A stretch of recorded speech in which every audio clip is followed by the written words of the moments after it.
Champion, campione, before we get into today's hashtag live sessions, please consider getting yourself one of the Arise and Shine Champion 40-day inspirational, devotional, transformational tools. We'll drop a link in the description down below.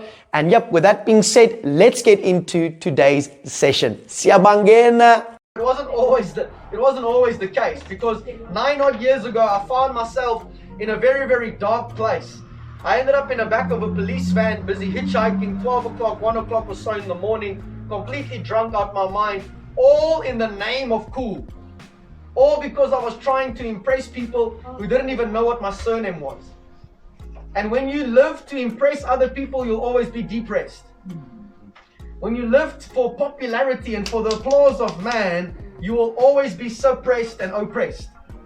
But when you finally step into who God has actually created you to be, and when you change, things change. I'm going to say it again. When you change as an individual, things change. Why? Because when you change, when you are transformed, you begin to see things differently. And because you see things differently, you approach things differently. And because you approach things differently, you end up getting and achieving different results.